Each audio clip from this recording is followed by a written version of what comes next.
Europe 1 Soir Week-end. 19h, 21h. Guillaume Lariche. 20h46 de retour avec Gabriel Cluzel et puis Nathan Dever au lendemain de son ouverture devant tous les médias. Les caméras étaient là, les 3 sites de baignade dans la Seine à Paris ont été fermés ce dimanche. Drapeau rouge en raison des fortes pluies qui brassent un petit peu trop le fleuve. Donc ça fait remonter des choses pas très jolies et donc c'est un petit peu la baignade intermittente, Gabriel Cluzel. Oui, cette baignade, elle est quand même très symbolique. Elle montre, elle ressemble à un caprice. On va être très clair. 1,4 milliard. Voilà. Bon, j'exagère un peu parce que ça, oui. Alors moi, j'ai vu le rapport de la Cour des comptes. Voilà, ils aide aussi les berges, ça aide plein de choses. Alors d'ailleurs, ils ont du mal à chiffrer le coût. Je ne sais pas si vous avez lu le récent rapport. Ils disent que si on considère de façon très très restrictive, c'est 200 000 euros. Si on considère de façon plus extensive, c'est 1 milliard. Bon, selon le nombre de postes considérés, plus ou moins pérennes. Bon, mais c'est quand même affreusement cher. Enfin, moi, je rapporte toujours à des choses concrètes parce que sinon, on se rend pas compte. Mais vous savez, le minimum vieillesse en France, maintenant on dit de façon chic, l'ASPA, l'allocation solidarité pour personnes âgées, c'est 1034 euros pour une personne seule. Vous voyez, 200 000 euros, 1 milliard, vous voyez un peu la fourchette. Même avec 200 000 euros, on peut faire vivre des personnes âgées pendant longtemps. Donc c'est vrai que ça a quelque chose de prodigieusement choquant que cette baignade dans la Seine à laquelle on a l'impression qu'une poignée de Parisiens s'accrochent comme le Graal et qui en plus ne parvient pas à son objectif. C'est-à-dire que dès qu'il y a des précipitations, mais pardon, c'est pas couvert Paris. On se doute bien qu'il va y avoir des précipitations. Enfin, ça pouvait être anticipé, certes, elles ont été relativement importantes, mais néanmoins c'est une réalité météorologique. Donc pour vous, c'est un gâchis en fait cet argent dépensé. C'est un gâchis indécent. C'est un gâchis indécent. Enfin, encore une fois, imaginez les paysans, les agriculteurs au bord du suicide qui observent cette espèce de mascarade autour de la baignade dans la Seine, mais qu'ils aillent se baigner dans une piscine municipale et qu'ils arrêtent d'enquiquiner le monde. C'est un gâchis pour vous aussi, Nathan Dever ? Moi, j'aurais une forme d'incertitude, c'est que si dans 10 ou 15 ans, on voit que véritablement se baigner dans la Seine est devenu une habitude pour beaucoup de Parisiens. Ça l'était au début du siècle dernier.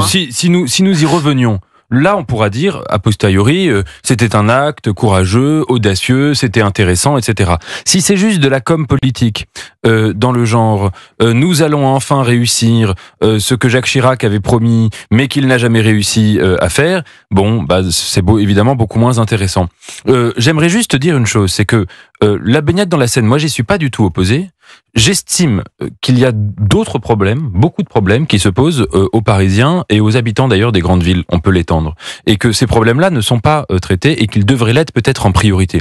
La question des transports fait que Paris est devenu une ville absolument inaccessible. Moi je pense tous les jours, comme tout le monde quand on est parisien, à tous les gens qui habitent en grande banlieue et qui depuis une dizaine d'années, pour lesquels le fait de travailler à Paris est devenu cauchemardesque. La question des grandes chaleurs, Paris n'est pas une ville qui a été construite, le Paris moderne, pour être une ville qui subit des canicules 1 an sur 2. Ça aussi, c'est une question sur laquelle il faudrait travailler. Restons sur la baignade.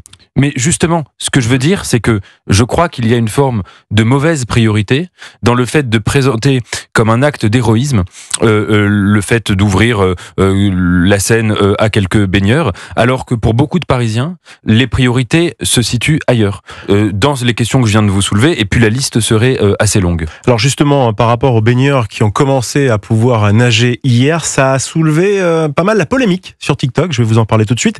Les zones de baignade dans la Seine qui ont donc été inaugurées hier, on était donc le samedi 5 juillet, le même jour que la fête nationale algérienne, et certains internautes, Gabriel Cluzel et Nathan Dever, y ont vu une insulte au souvenir des manifestants pro-FLN jetés dans le fleuve parisien. C'était en octobre 61, et à l'époque, la manifestation interdite par la préfecture avait rassemblé plusieurs dizaines de milliers de personnes, de manifestants dans les rues de Paris. La répression policière avait été très intense et violente.